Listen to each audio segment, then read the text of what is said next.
Hi everyone, this is a voiceover PowerPoint for identification of blood vessels. We started in with some identification of arteries the last time we met in class, but I want to make sure that you feel comfortable with this material, so the voiceover PowerPoint is going to cover all of the arteries and veins regardless of whether we talked about them in class.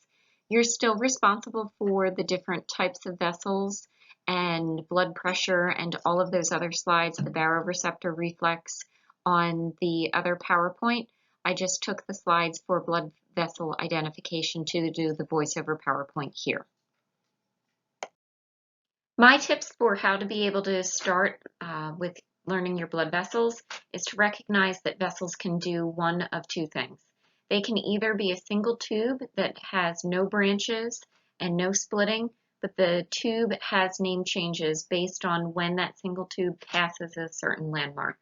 If you know the landmarks and the name changes associated with those landmarks, you are going to be able to identify your vessels. The other thing that vessels can do is branch. So you can have a branching vessel coming off of a single tube, and that new branch gets a new name. Or you can have the single tube splitting into two branches, and in that case, the two branches will also get a new name. So the way that I tackle learning blood vessels is I look to know my branching patterns and then what names those branches are going to be called. And then I know my landmarks for when name changes occur for a single tube. The other thing that you want to remember when we were talking about the heart is that arteries are going to be vessels that carry blood away from the heart. Most of the time, this means that arteries carry oxygenated blood, but we saw examples when we were looking at the heart of arteries being vessels that carry blood away from the heart, but carry deoxygenated blood. And then veins are classified as vessels that carry blood back to the heart. Most of the time this means it's carrying deoxygenated blood, but again, when we were looking at the heart, we saw examples of veins that carry oxygenated blood back to the heart. Something that might be helpful when you're starting to learn your arteries and veins is to recognize that most of the time arteries and veins will run together.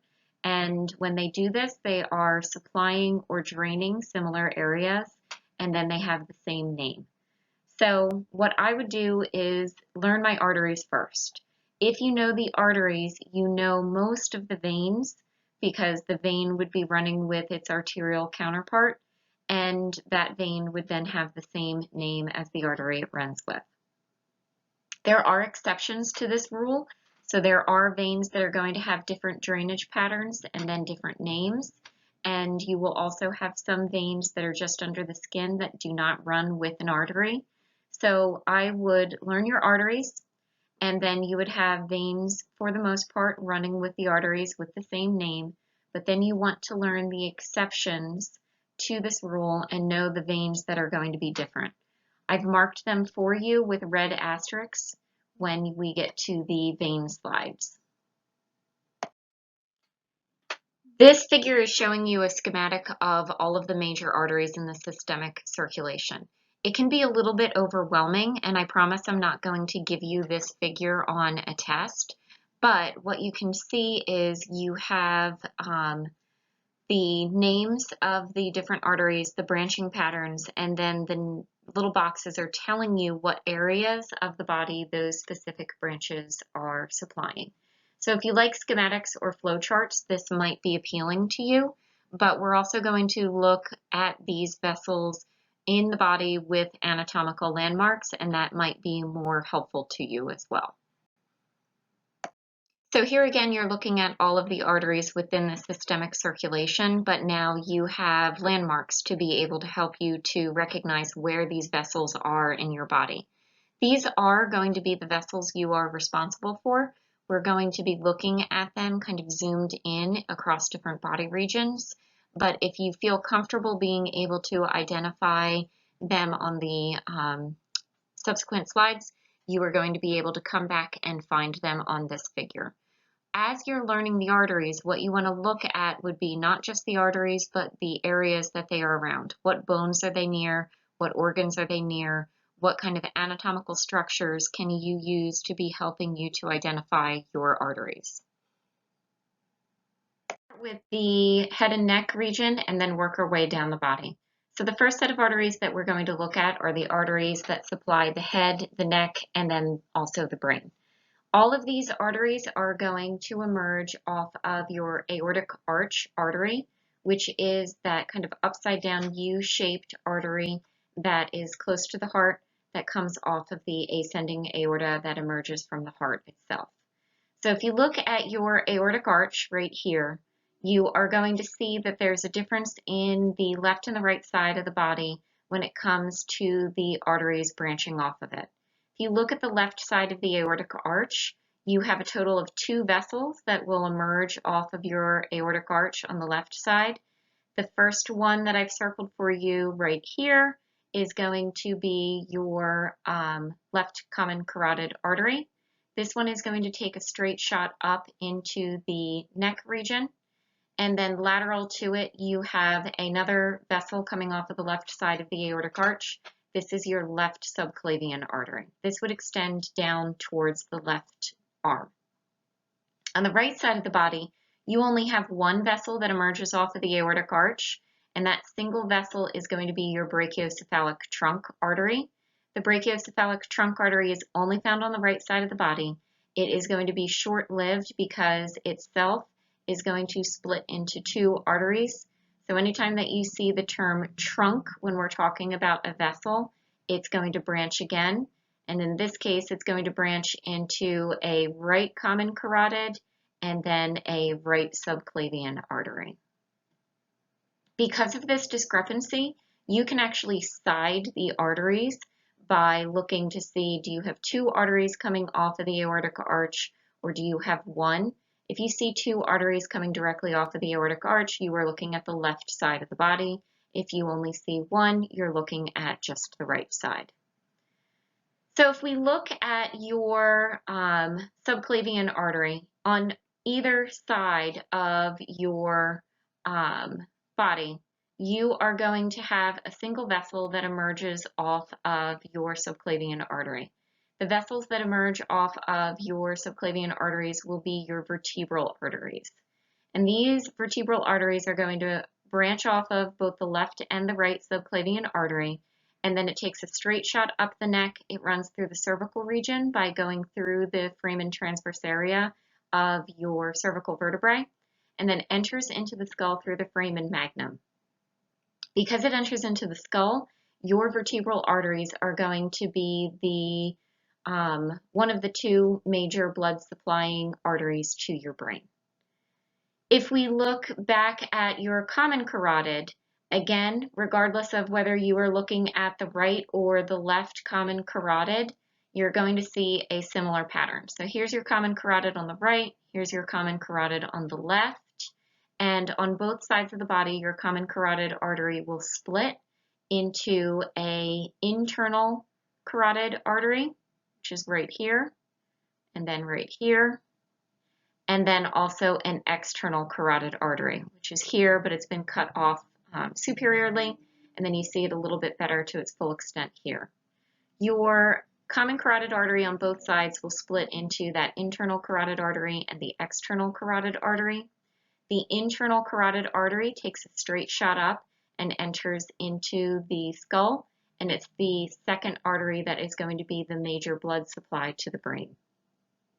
The external carotid artery is going to be more externally placed, and you can see that you have a bunch of branches that come off of your external carotid artery. These branches will supply the facial area. You are not responsible for all of these branches, but if you see branches coming off of a vessel coming from your common carotid artery, this lets you know that it's the external carotid artery. There are no branches that come off of the internal carotid artery until you get up to the brain. So this slide is showing you the arteries we just reviewed on the previous slide, but it's only showing you the arteries on the right side of the body. So you're viewing the head and neck region in the right lateral view. And if you look within the thorax, you are going to have your aortic arch right here. And so then you see that you have a single artery emerging off of the right side of the aortic arch to the right side of the body. that's going to be your brachiocephalic trunk artery. And then it is short-lived. It's then going to split into a subclavian artery and then a common carotid artery here. So this is only showing you the right side of the body. On the left side of the body, you would have seen a common carotid artery and then a left subclavian artery coming off, but they're not showing it to you figured in this slide.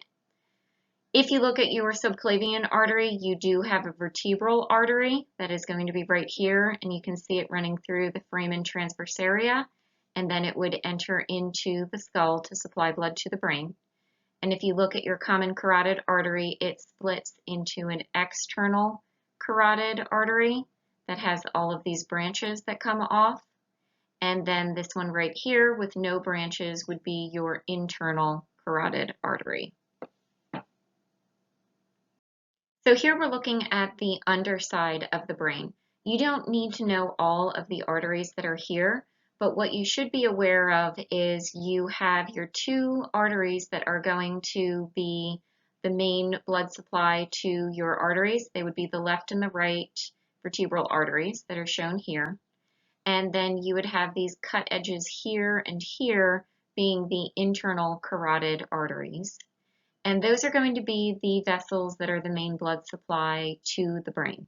They branch quite a bit, and so you have different branches coming off of your internal carotid artery and your vertebral artery, but you are not responsible for those branches. What I will point out is you do have these small communicating arteries. You have a posterior communicating artery here and here, and you also have a single anterior communicating artery here. Collectively, your communicating arteries are going to form this circle called the circle of Willis, right kind of at the center of the brain. And the circle of Willis is important because let's say you had a blockage in one of your arteries. This circle allows for collateral flow so that you can have blood from the right side of the brain getting over to the left side of the brain if there's a problem with a vessel on the left side of the brain. Okay, so now we're going to move to looking at the arteries that supply the thorax and the upper limb. And for the arteries that supply the thorax and the upper limb, we need to be looking at your subclavian artery. So remember, the subclavian artery on the right side of the body is going to be a branch off of that brachiocephalic trunk. So here's your subclavian artery on the right. And then if we look on the left side of the body, the subclavian artery emerges directly off of that aortic arch there. And then from there, the pattern is the same if you're looking at the left side or the right side of the body. The subclavian artery has a branch that comes off of it and it dives into your thorax. This branch is going to be your internal thoracic artery.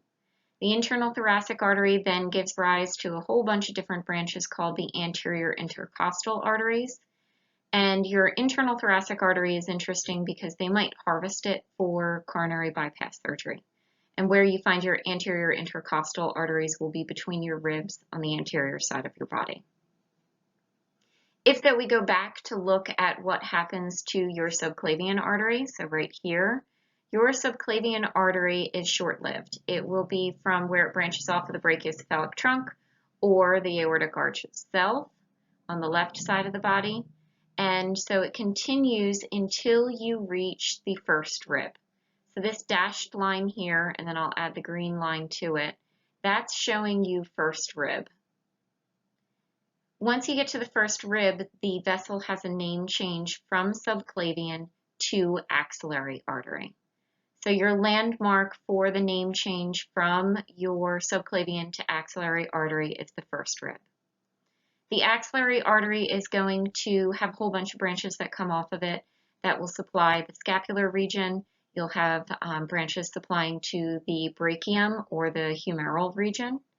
And it's going to continue down until you get to your next landmark, which is going to be your lower margin of teres major, which let's say is about here.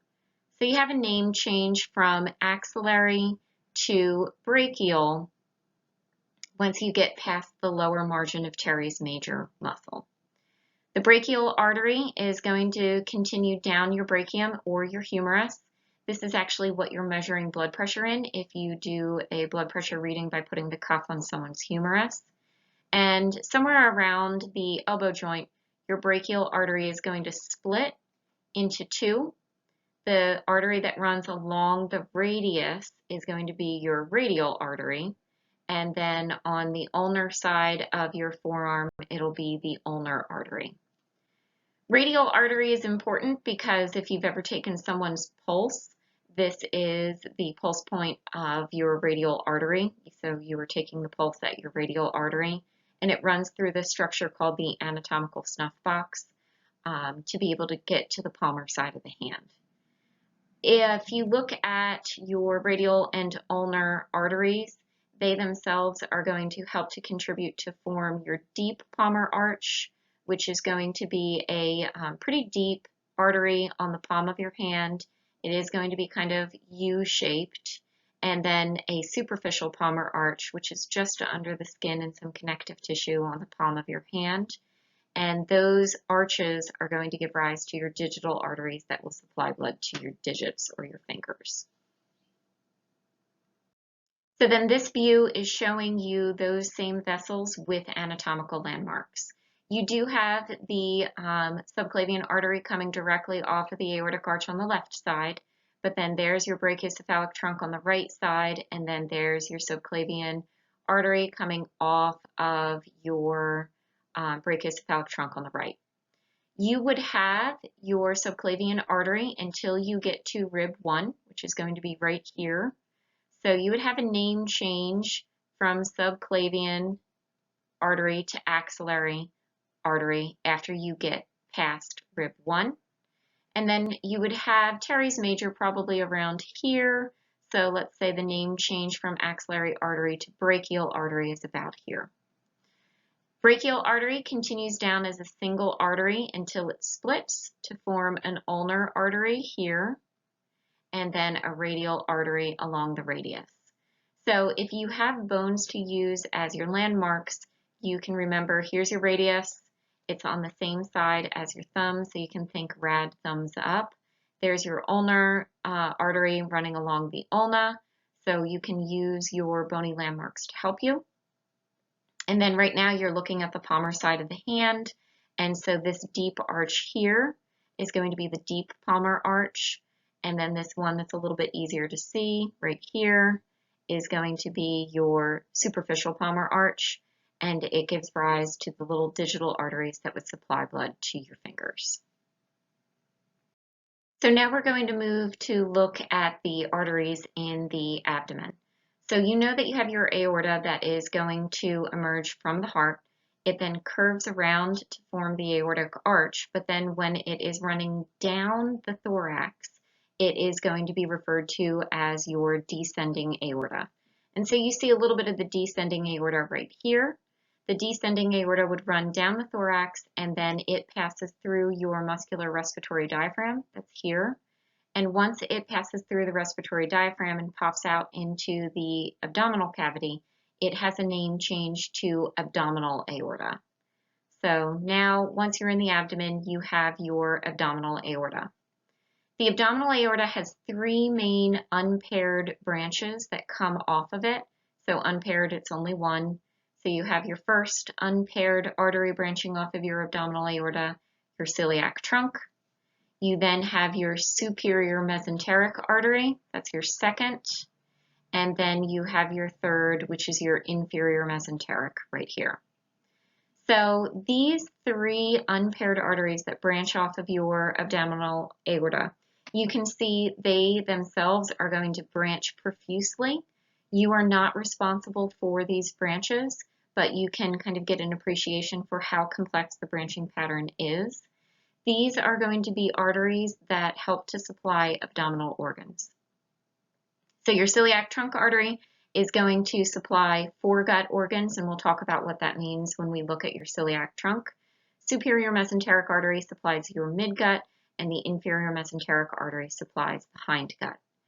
Other things that you see that emerge from your abdominal aorta we now have paired arteries that we have to worry about. So we have renal arteries. So you have a left and a right renal artery. They are paired. These are going to emerge and then supply blood to the kidneys. And then we have gonadal arteries. The gonadal arteries, one on the left side, one on the right side. Gonadal artery is kind of a common term. It is going to be your testicular arteries in males and ovarian arteries in females. Eventually what happens is your single abdominal aorta is going to split into two, and the two arteries that your abdominal aorta splits into will be common iliac arteries. You have a common iliac artery on your left side and a common iliac artery on your right side. Okay, so if we look at the first unpaired artery that branches off of your abdominal aorta, we're looking at your celiac trunk artery. So the celiac trunk artery is this stumpy trunk right here that is unpaired, a single structure emerging off of your abdominal aorta, but then you can see that it branches profusely. You are not responsible for the names of all of the branches, but what you should know is that the celiac trunk artery is the first unpaired artery emerging off of your abdominal aorta, and it branches profusely to be able to supply blood to your liver, gallbladder, stomach, duodenum, spleen, pancreas, and esophagus. In this view, they've removed the GI organs so that you can see your abdominal aorta a little bit clearer. And this right here would be your celiac trunk artery with its branches. The second unpaired artery to emerge off of your abdominal aorta would be here, your superior mesenteric artery. And then the smaller one that's more inferiorly placed is your inferior mesenteric artery. Other vessels that you have emerging off of your abdominal aorta that you need to know would be your paired renal arteries here and here, and then your gonadal arteries, which are here and here. If you were looking at a male, these would be your testicular arteries. If you're looking at a female, these would be your ovarian arteries. And then your abdominal aorta itself splits into two. This is going to be your common iliac arteries, and you have a common iliac artery on the left and the right side of the body. Okay, so this figure looks complicated, but remember, you are not going to be held responsible for naming all of the branches. You need to be able to identify the three branches that are unpaired coming off of your abdominal aorta and what those arteries are supplying. So this cut artery right here is going to be your celiac trunk artery. We've already talked about that. That's supplying stomach, duodenum, pancreas, liver, gallbladder. But then you have another vessel that's emerging off of your abdominal aorta, and it's giving rise to lots of branches. You don't need to know the names of the branches, but you do need to know that the second artery that's unpaired off of your abdominal aorta is your superior mesenteric artery. First is your celiac trunk artery. Second is your superior mesenteric artery. Superior mesenteric artery has a lot of branches, and those branches will be supplying your small intestine, the cecum, your appendix, the first part of your large intestine, so your ascending colon, part of your transverse colon, and that's it. If we look at your inferior mesenteric artery, this is the last of your unpaired arteries coming off of your abdominal aorta. And so your inferior mesenteric artery, again, has a bunch of branches. You need to know that it is the third and final unpaired branch off of your abdominal aorta, and that it supplies your transverse colon, descending colon, which are parts of your large intestine, sigmoid colon, and your rectum. Okay, so now we're going to be looking at the arteries that supply the pelvis and pelvic organs as well as your lower limb. So remember, we said that your abdominal aorta, which is here, would eventually split to form right and left common iliac arteries. So here are your common iliac arteries circled. And the common iliac artery, remember, anytime that you hear common, it means it's going to split again. The common iliac artery is short. It then is going to split into an external iliac artery and then an internal iliac artery. The internal iliac artery is going to dive down into the pelvis, and it gives rise to gluteal arteries that will supply your gluteal muscles. And then your external iliac artery is going to exit the pelvis by passing under an inguinal ligament. When you have the external iliac artery going under that inguinal ligament and popping out onto the anterior side of the thigh, so this dashed line and now the green line is showing you your inguinal ligament, you have a name change from external iliac artery to femoral artery. So the femoral artery is out of the pelvis. It is on the anterior aspect of the thigh. It is scarily very superficial, so you don't have any muscles protecting it. It is under skin and fat and can be damaged easily and be life-threatening if it is damaged because it is a pretty big vessel. Your femoral artery is going to run down the anterior aspect of the thigh for about halfway, and then it is going to pass through a big muscle called adductor magnus and then pop out onto the posterior side of your femur at the popliteal fossa. So they're trying to show that to you here, that this is going to be your adductor hiatus. It's going to be a hole basically through muscle that you would have your femoral artery passing through. And then when it pops out onto the posterior side of your femur, then you have the name change to popliteal artery. So this kind of pink vessel that they're showing you here, they've done a color change to signify that it is on the posterior side of your leg, and that is your popliteal artery.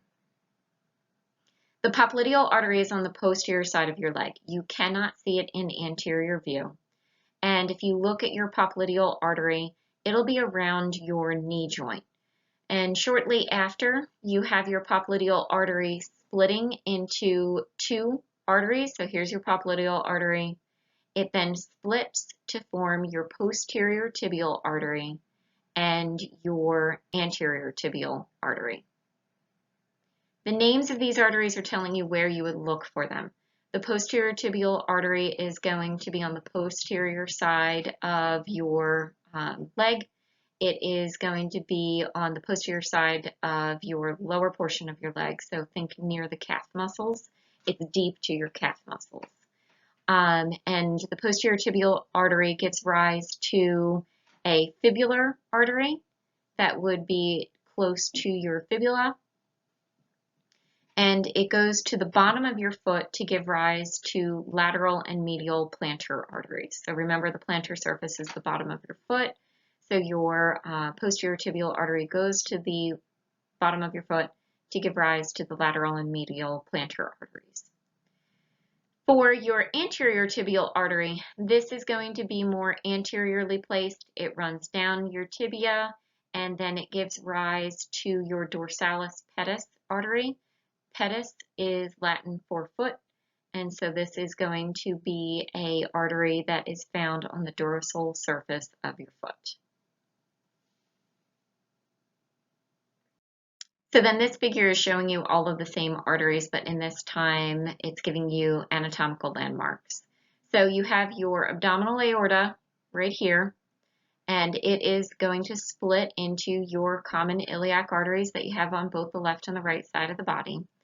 And then the common iliac artery is going to split itself into an internal iliac artery right near the green line that is going to dive deep into the pelvis, and then an external iliac artery that is going to run through the pelvis. Once it gets to this white inguinal ligament and passes under that inguinal ligament to then enter into the anterior aspect of your thigh, you have a name change from external iliac artery to femoral artery. So then all of this is your femoral artery running down the anterior aspect of your thigh. But then at the lower portion of your femur, the femoral artery is going to pop through muscles and then emerge on the posterior side of your leg. When it pops through something called the adductor hiatus, this space kind of created by muscle, you are going to have a name change from femoral artery to popliteal artery. And so this kind of ghost artery that you're showing here that isn't as dark is your popliteal artery that would be running on the posterior side of your leg. It's near the knee joint, and then shortly after the knee joint you would have your popliteal artery splitting into an anterior tibial artery that would then pop out on the anterior side of your tibia, and then a posterior tibial artery that would be running deep to your calf muscles. Coming off of your posterior tibial artery would be a fibular artery that would be running along the fibular side of your leg.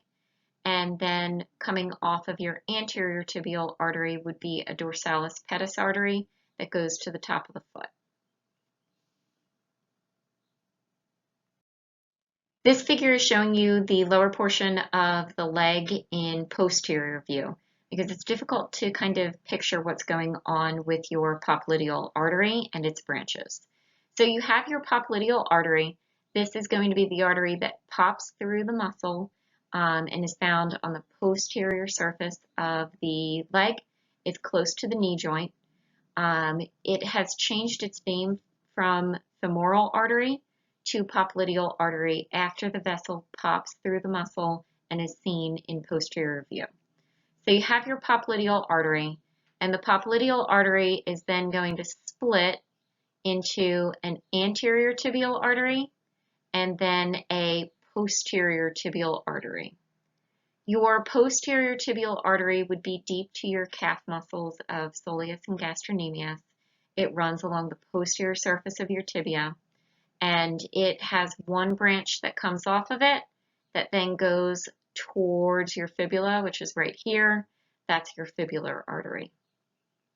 Your anterior tibial artery, which is the other kind of branch off of popliteal artery, it is going to pop through between your fibula and your tibia and be found running along the anterior aspect of your leg. Posterior tibial artery will go to the bottom of your foot to then form a lateral and medial plantar artery to supply blood to the bottom of your foot or the plantar surface of your foot.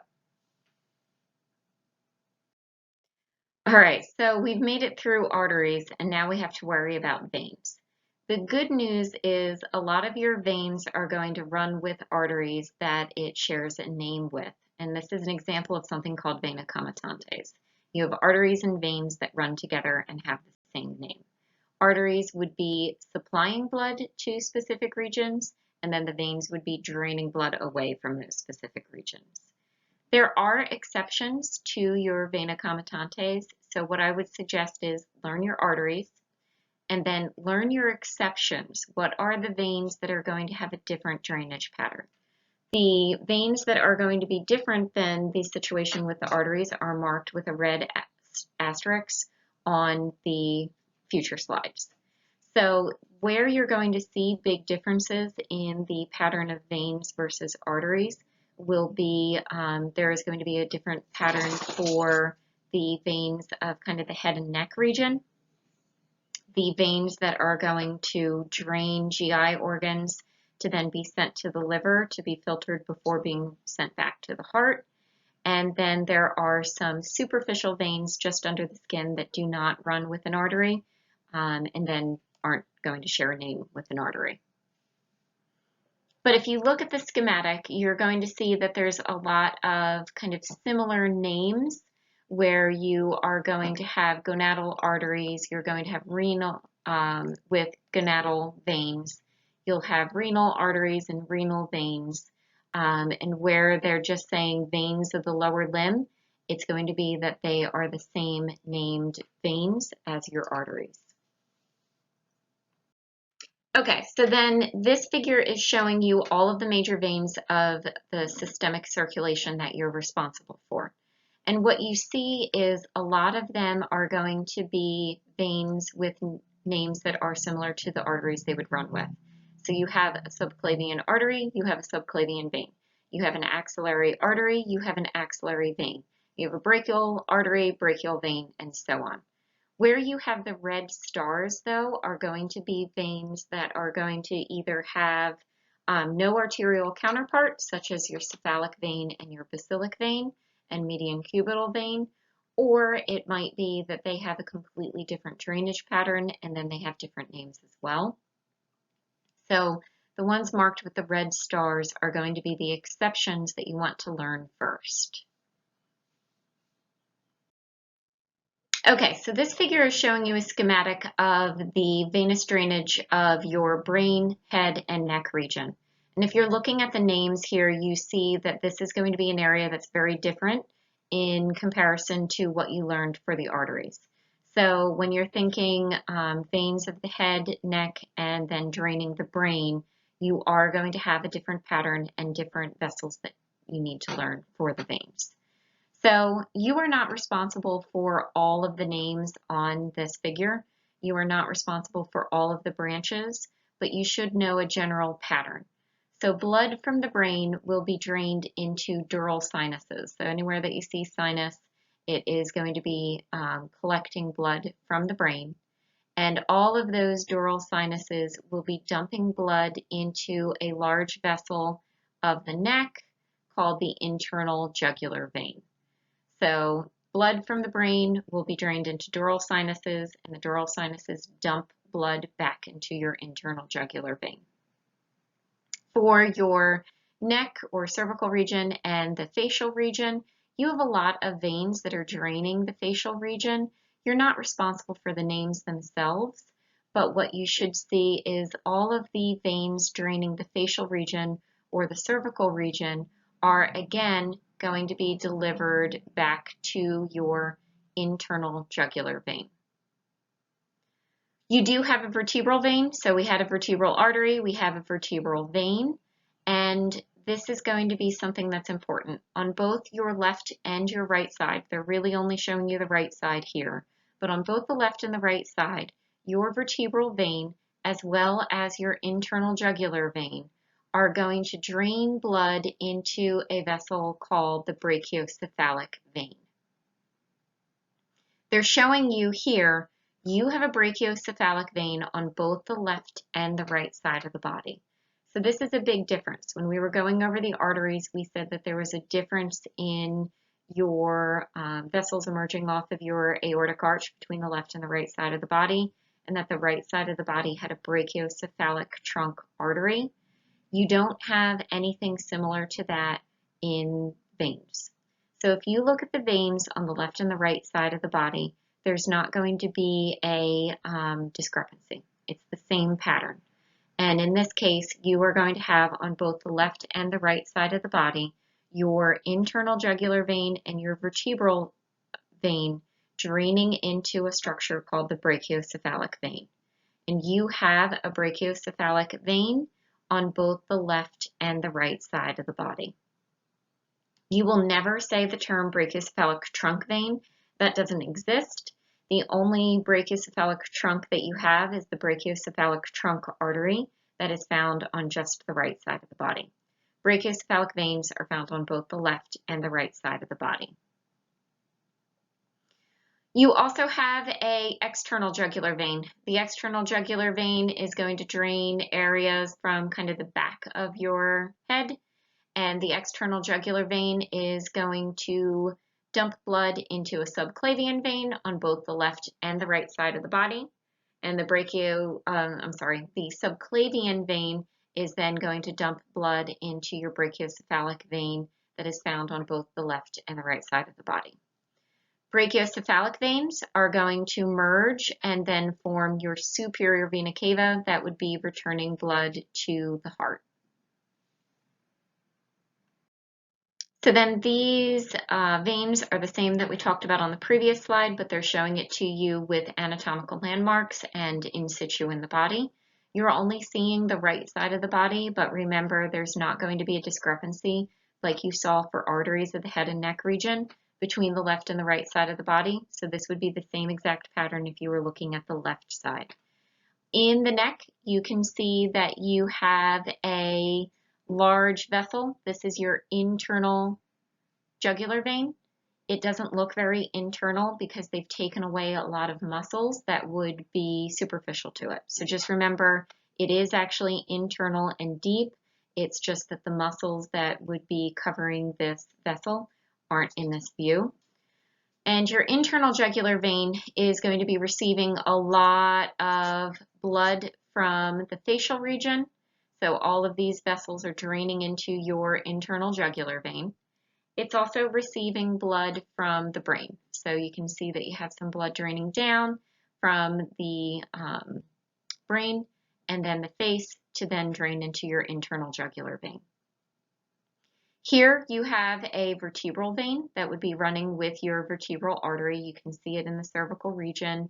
It would be draining blood back from the brain, and your vertebral vein and your internal jugular vein are going to drain blood on the left and the right side of the body into your brachiocephalic vein. We also have an external jugular vein here. The external jugular vein would be superficial to a lot of the muscles that would be covering your internal jugular vein. And the external jugular vein would be draining blood from kind of the back of the head. And the external jugular vein is going to go and drain into your subclavian vein right here. And then the subclavian vein would push blood into your brachiocephalic vein. Your brachiocephalic vein is found on both the left and the right side of the body, and the left and right brachiocephalic veins are going to dump blood into your single superior vena cava that is found here and would be returning blood to the heart. So the last slide didn't really show you those dural sinuses that would be collecting blood from the brain. This is a better view of some of your dural sinuses. So you have a median sagittal section through the skull here. The brain has been removed, but this white stuff right here would be dura mater. That would be between your left and your right hemispheres. And so close to that dura mater, you have a dural sinus here that would be collecting blood. You have some other dural sinuses here, but all of your dural sinuses would be eventually draining into your internal jugular vein to then be draining blood away from the brain and closer to being delivered back to the heart. Okay, so if we look at the veins of the upper limbs, there should be a lot of vessels that sound familiar. You have a radial vein, you have an ulnar vein, you have venous palmar arches in this case, whether it's deep or superficial, you have digital veins. So there's a lot of similarities between the arteries and the veins of the upper limb. When you are looking at the upper limb, though, you can also see that there are going to be some veins that do not sound familiar to you because they do not have an arterial counterpart. So you should learn the exceptions and then know what veins are going to be running with arteries of the same name. The way that I like to think of veins is draining the areas that they are associated with and returning blood back to the heart. And so if you do that, we'll kind of start with the hands and then follow the path of blood back towards the heart. So you have deep and superficial palmar arches that would be associated with the palms of the hand, and they are going to be draining blood back into your ulnar and your radial veins that would be running with your ulnar and radial arteries. Your ulnar vein and your radial vein will then merge to form a single brachial vein. And then you have a single tube now that's going to have name changes based on landmarks. It's the same landmarks that you were dealing with for your arteries, just in reverse because you're kind of returning blood to the heart. So your brachial artery has a brachial vein running right next to it. The brachial vein is going to run up your humerus or your brachium, and then it has a name change to axillary vein once you get to the level of the teres major muscle. So then you have a name change to axillary vein, and the axillary vein is going to continue from teres major until your first rib. And at the first rib, you are going to have a name change from axillary vein to the subclavian vein. This is where it gets a little bit different. Remember that on both the left and the right side of the body, when you're dealing with veins, the subclavian vein drains into your brachiocephalic veins, and then the brachiocephalic veins are going to merge and dump the blood into your superior vena cava, which will deliver it back to the heart. For these vessels right here, these are superficial veins. These are going to be veins that are right under the skin and do not have an arterial counterpart. So you will see that these are names that you haven't seen before because there's no artery running with them. The first superficial vein of the upper limb is going to be your cephalic vein. And the cephalic vein is going to be long. It runs almost the entire length of your arm. It's going to drain the back of the hand, run up your forearm, run up your brachium, and then eventually drain blood back into your axillary vein. So here you can look, this is all cephalic vein, and it's dumping it back into your axillary vein. Another vein that's superficial and does not have an arterial counterpart is going to be your basilic vein. So the basilic vein is going to be over here. It is going to be posterior medially placed. It is going to drain the forearm, and it'll run up and then drain into your brachial vein. So your basilic vein is going to drain blood from the forearm, run up some of the brachium, and eventually drain back into your brachial vein. The other thing that you can see is you have a vessel called the median cubital vein. This is one that we haven't talked about yet because it does not have an arterial counterpart. And what you have for your median cubital vein is it is going to connect your your basilic and your cephalic vein. So there's your median cubital vein. It's usually near the crook of your elbow, and it is linking up both your basilic and your cephalic vein so that it kind of looks like a big H. And this is a favorite for blood draws because it is superficial. So for your upper limbs, your exceptions are going to be some of these superficial veins that do not have an arterial counterpart. So remember that your basilic vein, your cephalic vein, and your median cubital veins are going to be just under the skin, and they do not have an arterial counterpart. So you need to be able to identify all of your vena comitantes that are the veins running with arteries of the same name. And on top of that, you need to know your superficial veins, basilic, cephalic, and median cubital, that do not have arterial counterparts. So this figure is showing you your veins of the upper limb and then some of the remaining kind of ends of the head and neck veins draining back into your superior vena cava. It's also showing you just kind of the end of your inferior vena cava as well. But this is showing it to you for the right side of the body. It's the same exact pattern that you would see on the left side of the body. Okay, so now we're going to tackle the veins of the abdomen. So in your abdomen, you are going to have a very large unpaired vessel called the inferior vena cava.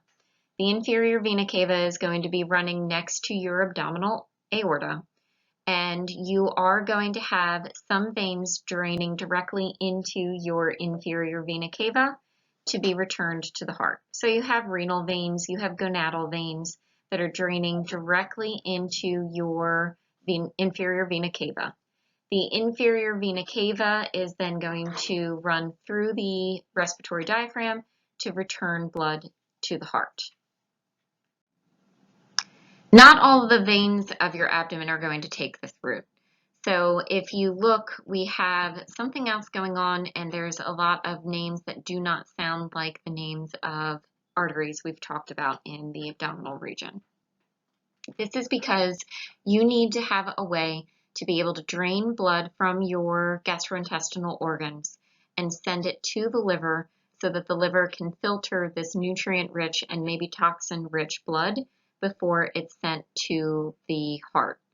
So if you are looking at the veins of the abdomen, there is going to be a whole series of veins draining your GI organs, and before it is sent to your inferior vena cava, it is going to be shunted to your liver to be filtered. The liver will then be drained and then dumping that filtered blood into the inferior vena cava for it to be returned to the heart.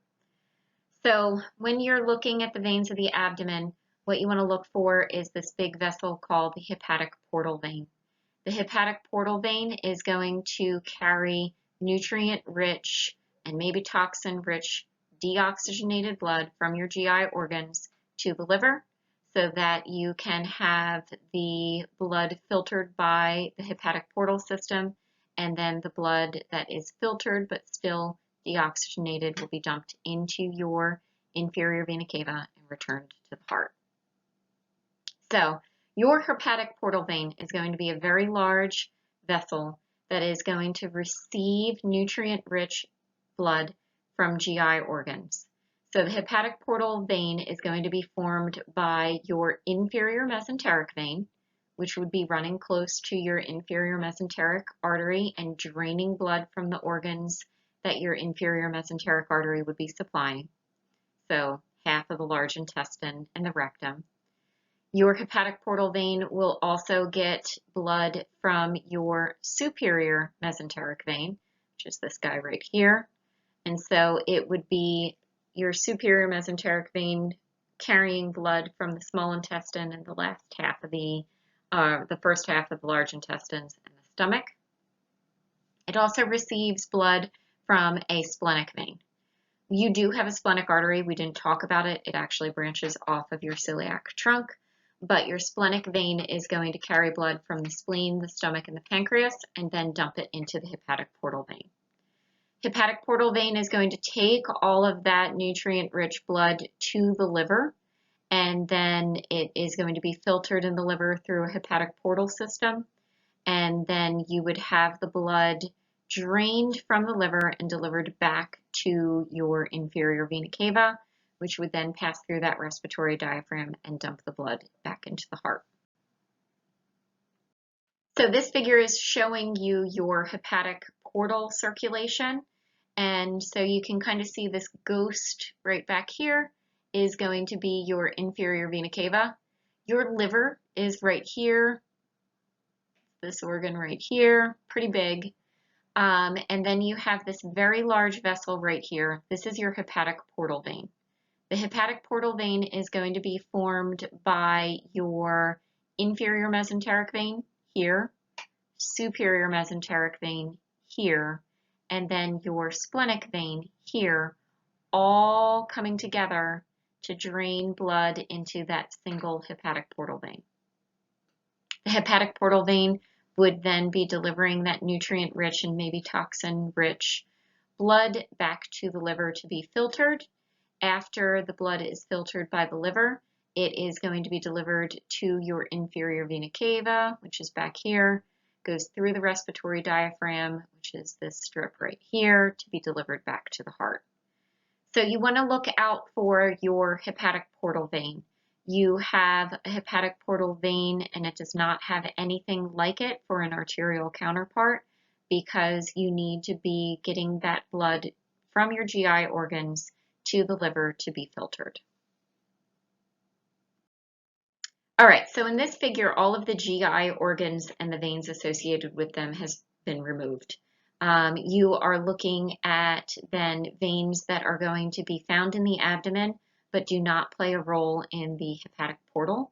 And so these are going to be veins that might sound more familiar to you because they run with arteries that they share a name with. So the first artery or vein we can talk about would be your renal veins. So your renal veins would be draining your kidneys and dumping blood back into your inferior vena cava. Renal veins would be running with renal arteries.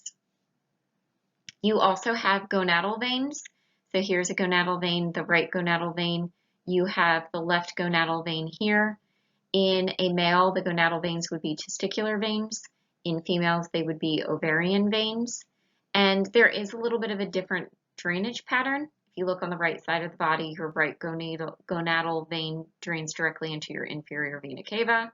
But if you look on the left side of the body, the left gonadal vein, regardless of whether you're looking at a male or a female, actually goes and drains into your left renal vein. Why that is they're not showing it to you here, but you would have a big abdominal aorta in the way. So you would have the left gonadal vein draining into your left renal vein.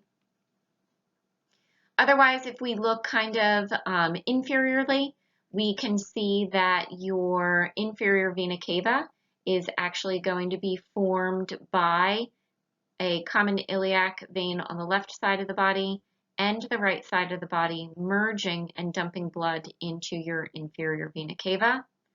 They would be running with your common iliac arteries. If we look even more inferiorly, you have an external iliac vein and an internal iliac vein.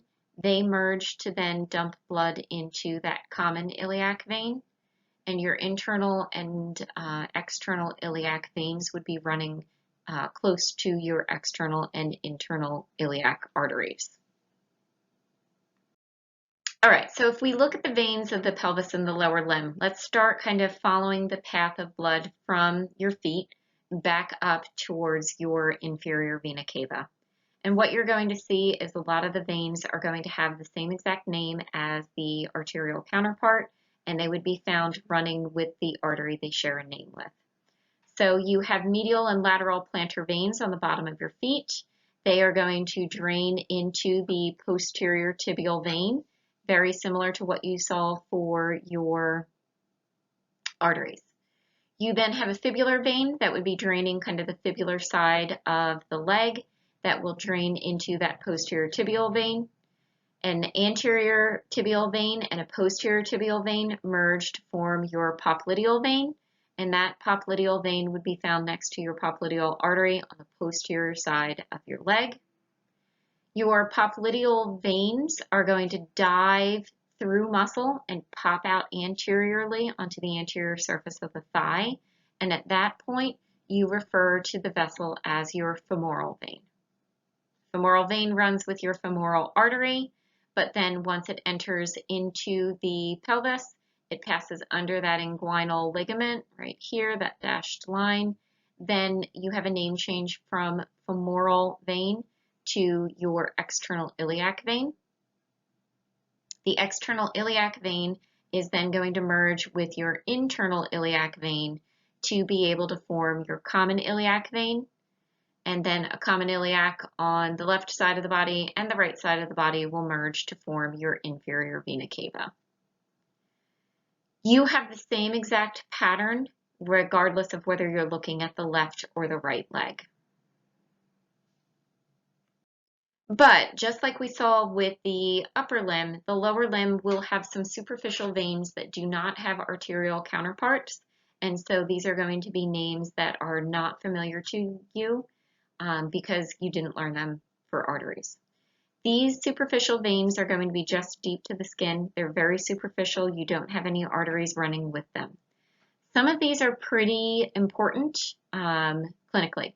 So the first superficial vein that you have that does not have an arterial counterpart is your great saphenous vein.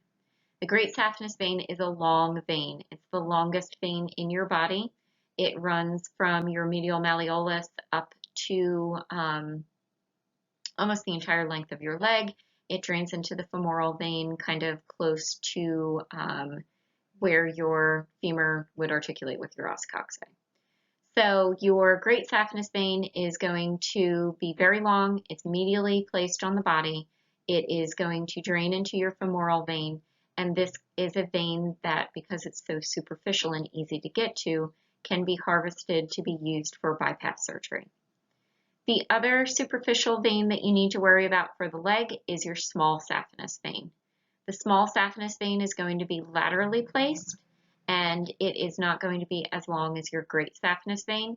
It's going to run up the lateral side of your leg, kind of think from top of the foot, and then it drains into your popliteal vein. So here are the veins of your lower limb, and for the most part, you will see that you have the same named veins as you did for your arteries. They would be running with the arteries they share a name with. The exceptions are going to be your great saphenous vein right here, that would be found on the medial side of the body, and it runs the entire length of the leg. It's draining kind of the medial side of the leg and draining eventually back into your femoral vein. The other superficial vein that does not have an arterial counterpart is your small saphenous vein. And the small saphenous vein would be draining the lateral side of the leg, running up. It goes kind of posteriorly to then dump into your popliteal vein. Here you're looking at your leg in posterior view, and again what you should see is that for the most part the veins are going to be in a similar placement with the arteries that they share a name with. The exception again would be that you have your superficial veins, so your small saphenous vein is going to be here, and if you follow your small saphenous vein up, you'll see that it is going to drain into your popliteal vein. And then medially placed, it looks like a ghost outline because it would be more anterior is your great saphenous vein. This would continue up the entire length of the leg to dump blood back into your femoral vein.